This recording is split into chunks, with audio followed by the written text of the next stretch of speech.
Summer lingered in the city like a date with a dame you're gonna dump. It drains a guy, but the extended deadline for calendar year 1040s is September 15th, so I had to push on. Having returns stacked by the open window was no problem. There wasn't even a hint of a breeze to be had. The air hung heavy that night, hot, wet, close. So close that on each return, I took it as a dependent. My attention wandered to the glass panel on my office door, still bearing the name of my dead partner, Abe Horowitz. Abe and I worked well together. I was the brains, Abe the muscle. He had been gone almost a year, and I missed him terribly. If I had known he had cancer, I never would have slept with his wife. Who am I kidding? Of course I would have. Sarah's that kind of dame, and I'm that kind of guy. Sure. The office door made me think of A Christmas Carol.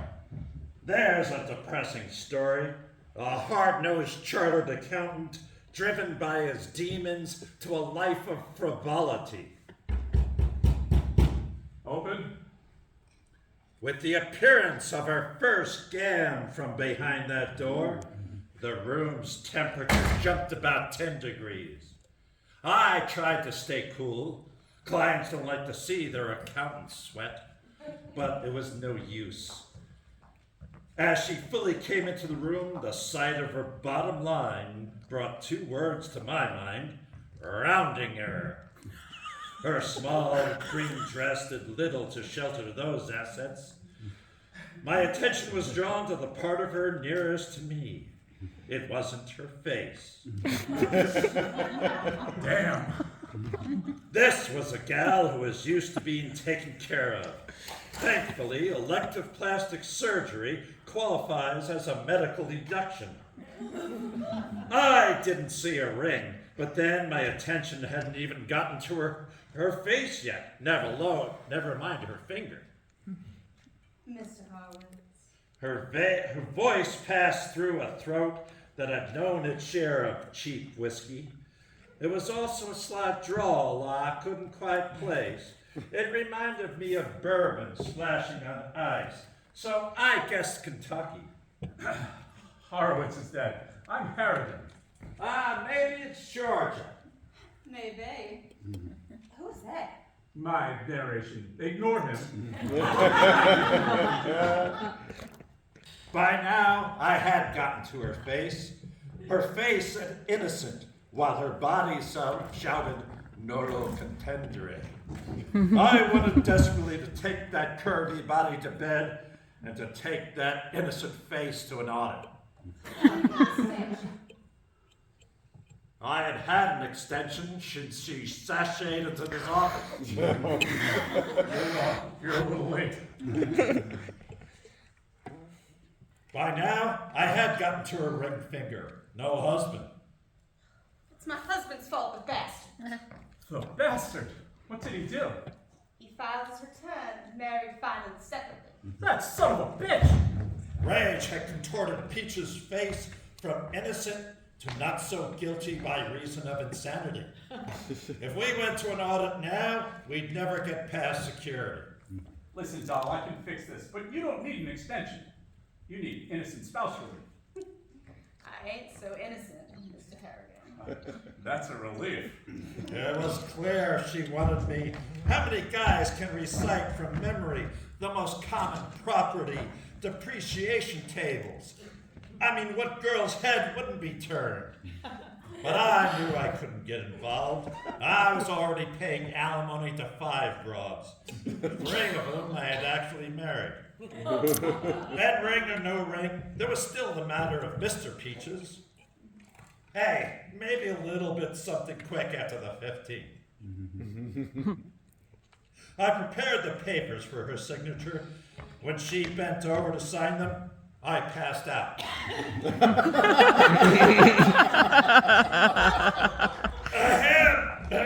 When I woke up, Peaches was gone, and a brutal morning sun was drying the ink of a stack of 1040s by my window. I looked at my watch. 6 a.m. My secretary was due in about 2 hours, so it would be another 3.5 hours before I saw her. Irene was a single mother and a double-decker pain in my ass. I had only screwed her once, after Abe's funeral. You can't even count that, though. Abe had to be buried by sunset, and Irene and I had nothing else to do for the rest of the night. Anyway, I couldn't quite fire her. I had no idea what she did, so there's no way I could train her replacement. I started doing some research. Peaches was Shirley Worthington née LaRue, third wife of Milton P. Worthington IV, known to his Princeton classmates as Poopsie.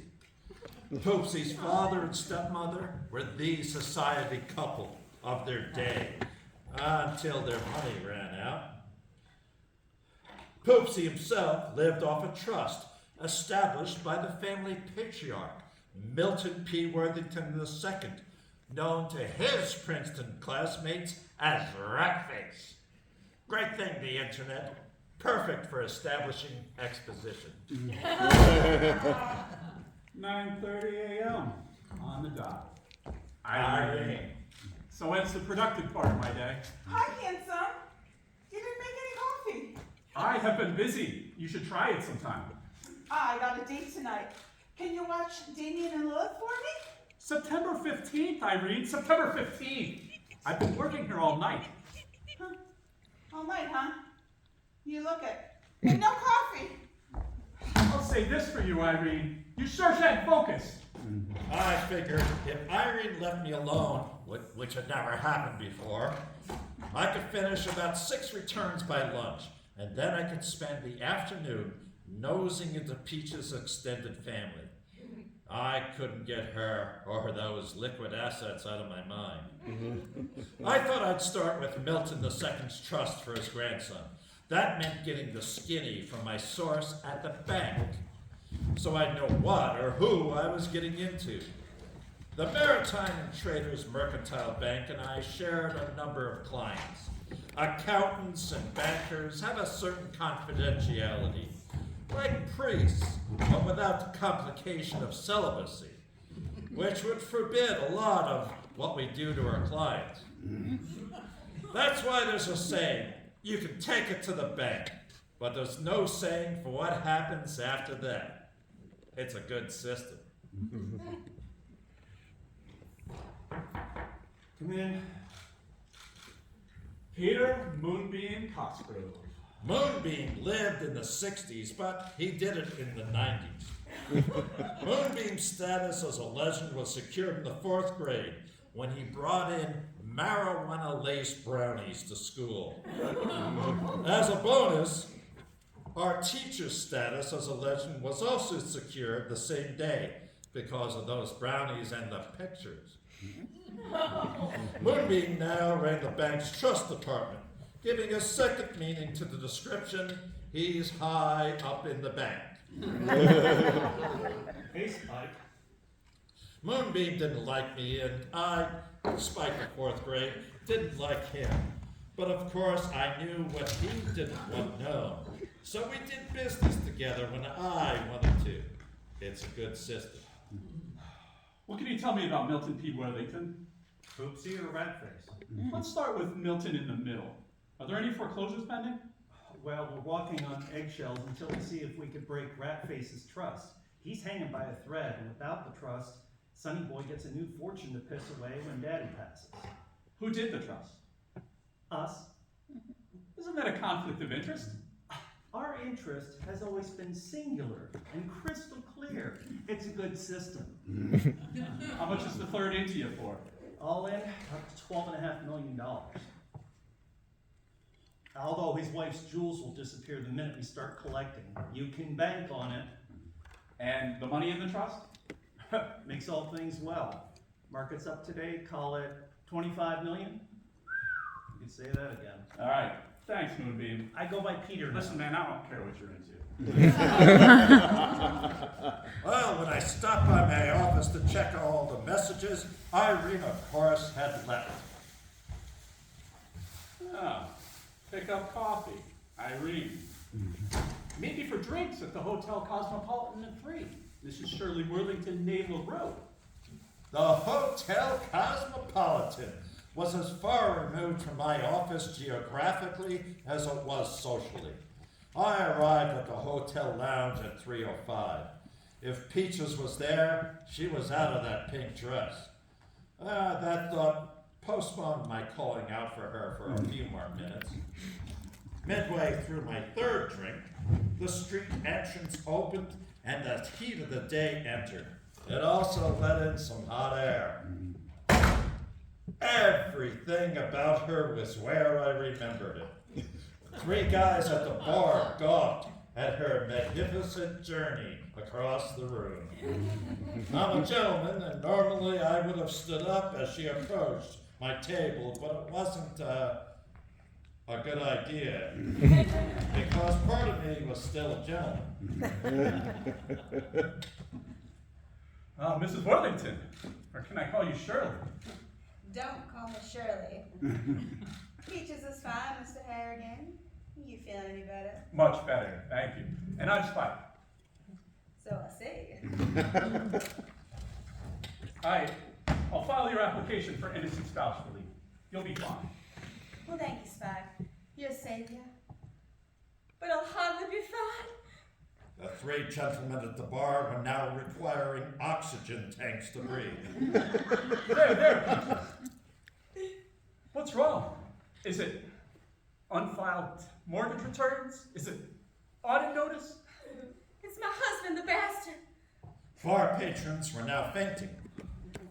I know, Barry filing separately. No. I think he's cheating. I wasn't going to be able to leave this table for a week. What, his taxes? No, I mean with him. That wounded me enough that I might be able to leave the table sometime today. Oh, come on now, Peaches. You must be mistaken. No one's that crazy. He's that crazy. And mean and... Oh, Spike. No, it's back up to a week. So there we were. Her beautiful and vulnerable, me debilitatingly horny, hotel rooms and elevator right away, and oxygen available at the bar. Generally, this is where my alarm clock goes off, but this time it was Peach's cell phone. I could hear it now. Yes, dear? Just having a margarita with the girls. I'll go home in a few minutes. Love you too. Got her on Spike. Miss, one of the Jameson, please. And a champagne bucket full of ice. Hey! Ice in your heads, I got a mind to come over there and pop all 3 of you. Just as soon as I can stand up. When I could struggle to my feet, I headed back to the office. A few of my clients were in luck. 6 Jamesons make more things deductible. Work kept my mind off Peaches. When I finally crashed, she was back in my head with a vengeance. But 6 Jamesons also did their work then, and soon I was in the arms of Morpheus, pretending they were the arms of Peaches. Peaches. Yes, dear? Just having a margarita with the girls. I'll go home in a few minutes. Love you too. The phone rang twice. Hello? Spike, it's me, Irene. Irene? What are you doing at the Hotel Cosmopolitan? Never mind. What time is it? I don't know. I need your help. I think my date is dead. He was wise to get that done before they reinstituted the estate tax. There are more important issues at stake. Where are you? It is 2:30, I assume a.m., but I am not prepared to testify to that. I'm at home. When you said you couldn't babysit, I brought my date here. What happened? I don't know. A heart attack, I think. Did he accept food or drink from either of your children? No, the kids were in bed before you even got here. Irene, were you two engaged? Engaged? What? No! know? I hardly even know the guy. We've only been dating for 3 weeks. Oh, were we fucking? Yes. Irene, you have to call the cops. Do that now. I'll be right over. The cops and an ambulance were just pulling up when I arrived. I waited for them. I let them go in before I entered. Luckily, Detective Brian Chugger Murphy was in charge. Chug, What are you doing here, Mike? Irene called me. She's my employee. This woman works for you? I didn't say she works. Your employee didn't tell you she was banning Milton P. Worthington? Poopsie, Ratface, or Milton in the middle. Get this man a paramedic. He's in shock. How are you, kid? Can I do anything for you? Perhaps you could make some coffee? I'm fine, I think. I just feel like I have his blood on my hands. Your hands? Well, I searched for supplies for coffee. I still didn't know which Milton had been decaffeinating my secretary. I wouldn't put any of them past Irene, but I thought Ratface was in a nursing home, and having Peaches at home, Poopsie would have had someone better to do. If it was Milton in the middle, it was going to ruin Moonbeam's day. I brought a cup of joe into Irene. Here you are, kid. Your children are awake. They're watching me suspiciously. Kids, go back to bed. Hey, Chugger. How old was this guy? I should make you wait for tomorrow's papers, but I have his driver's license right here. Born May 3rd, 1985. That would make him 42. Mr. Peaches. What? Nothing. Peaches had either become very rich or very poor, depending on who the contingent beneficiary of the trust was. I'm just gonna go check on Irene, and then I'll get out of your hair. It looks like she fell asleep next to the kids, who are chanting in Latin next to a pentagram. Listen, Chugger, if she wakes up, give me a call. I'll tell her I'll do anything I can for her. Good night. I found Peaches at the address she used in her tax papers. The gate at the end of the driveway was open, but the entire house was dark. After a few minutes, Peaches answered, hair disheveled, breathtaking in a robe. Nothing. It immediately occurred to me what a profound effect a corpse can have on one's mood. I spy. Listening. We better sit down, Peaches. I'm afraid I have some bad news for you. You were right. Your husband was cheating on you. Was? Peaches, you're a widow. I was picturing her in black, and I liked what I saw. What? When? How? Heart attack. A couple of hours ago. In flagrante delicto, as they say. The bastard. The dead bastard. That's the cops. Come on in, Chugger. Harrigan? Chugger eventually regained the use of his legs and followed me into the sitting room, where the contrary bastard remained standing. Mrs. Worthington, this is Detective Brian Murphy. I'm afraid he's here with some very bad news. Detective Murphy, I've informed Mrs. Worthington as to the nature of your visit. What? Detective, Harrigan, explain yourself. A tricky challenge, because it involved informing Peaches of my association with her husband's paramour, as well as describing to Chugger my relationship with Peaches, which I didn't understand myself.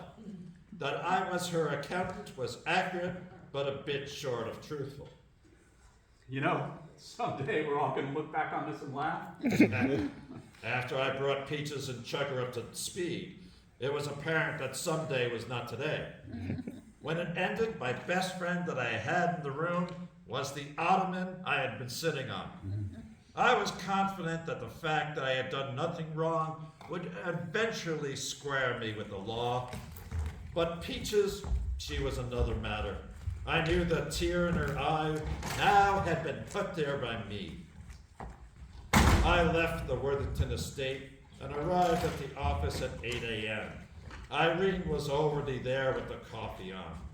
Now it was my turn to have a heart attack at Irene's hands. Hi, handsome. Who are you and what have you done with my secretary? Lilith gave me this wonderful tea last night, and I woke up raring and ready to go. I wondered what she'd remember. Do you remember why you were drinking Lilith's tea last night? In the middle of the night? Oh yeah. Poor Milton died when we were having sex. I gotta get me some of that tea. Oh, is that the phone? I'll be right back.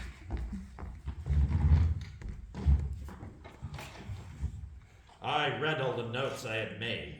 Milton P. Worthington, the fourth. Suddenly, of natural causes. 42, Princeton. 3 times president of the Rolling Hills Meadow Country Club. Just the bare facts there. No, the bare facts are conspicuously missing. Peter Cosgrove on line 1. We only have one line, Irene. Peter, you're up early. What's up?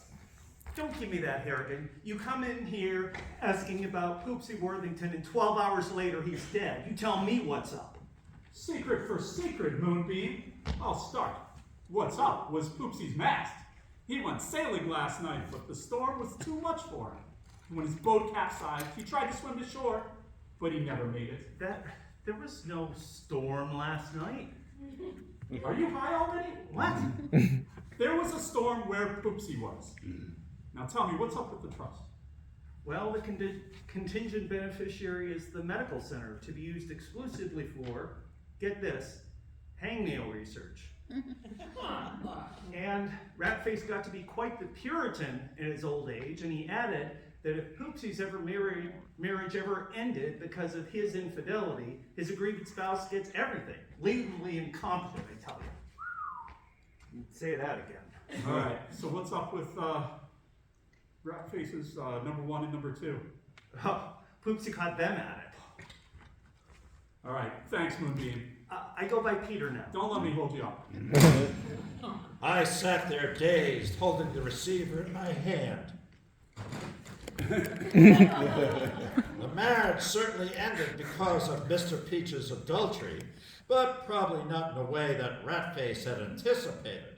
If the codicil could be construed as keeping the cash from the cuticles, Peaches was stinking rich. Irene brought me coffee. Irene doesn't drink coffee.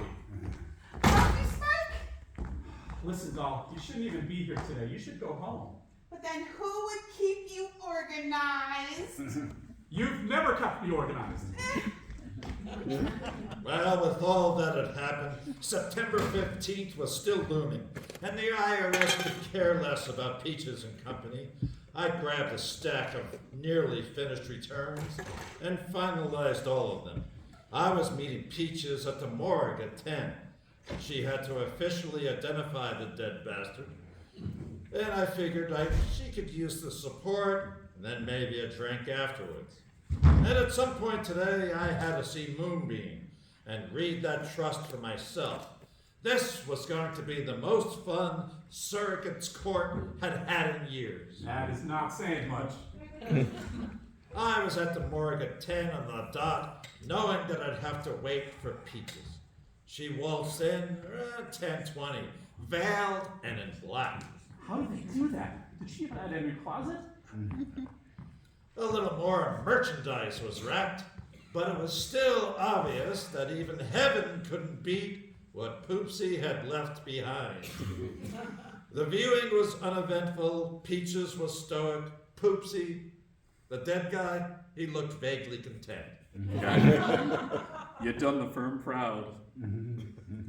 What was that? Nothing? I took Peaches to her Leary's because it was close, and I wanted to show her off. Peaches finished up her drink and what was left of mine, and then she lifted up her veil and kissed me. This wasn't a thanks for the drink kiss, or even a thanks for the innocent spouse relief kiss. This was about you're about to get very lucky kiss. Yeah, it is. I want to see you tonight. You can't be in my place, and I come to yours. You'd be slumming. I'm slumming when I go home. I'll get you the address. I've got it. I didn't know how or why she had my home address, but I knew that between now and tonight, I'd have to redecorate. I stopped at the office first. God damn it, Irene, are you filing things? Hi, handsome. Do you want some coffee? I just made a fresh pot. Irene, you're smoking.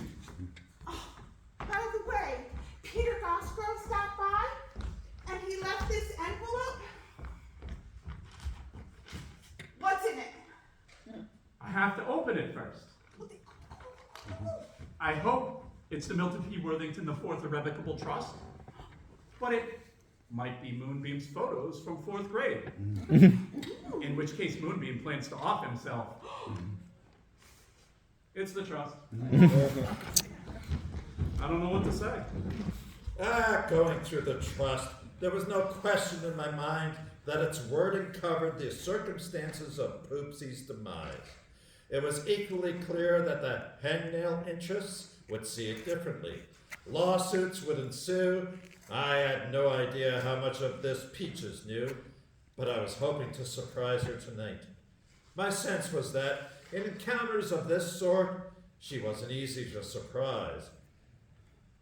But something bothered me. I had to make a phone call. Chugger, we have to meet. I got home about 3 to prepare my humble abode for spectacular company. We hadn't arranged a specific time. Consequently, I had no idea whether she'd be late or not. I put the dirty laundry in the hamper and the dirty dishes in the closet.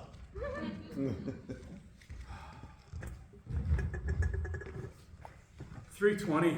Now it was just a matter of waiting. She appeared at my door around midnight. Spike, you're such a glorious sight after the day I've had. I'm afraid your night's not going to get much better, gorgeous. Spike, what are you talking about? I'm talking about the autopsy, the top screen, your fingerprints on your husband's medicine bottles. You knew about him and Irene. That's why you came to me. You were trying to get a line on my secretary. It all went down faster than you expected. She may have pulled his trigger, but it's you who loaded his gun. Spike, it's not true. Say it, Peaches. You hooked me and played me like a marlin. I've never been deep sea fishing, Spike, but I doubt a marlin has as good a time as you would have had with me. Shit! Isn't there anything you can do, Spike? I don't know what you want from me. I am a tax preparer. Shirley LaRue Worthington, you're under arrest for the murder of Milton P. Worthington IV. You have the right to remain silent. Anything you say can and will be used against you in a court of You law. sold me out, Spike. Of course I did, Peaches. Eventually you'd have turned on me too. Huh, definitely. Ouch. I thought about her in green. I thought about her in black. Now it would be only orange for Peaches and those magnificent paramelons. I never felt so alone. My apartment was empty except for me, the heat, and 37 unfinished 1040s I had been forced to bring home. I was lost, empty, defeated, but I picked up the phone and dialed. Spike, it's after midnight. Hello, Irene. Do you want to take in an afternoon funeral with me tomorrow? Woo!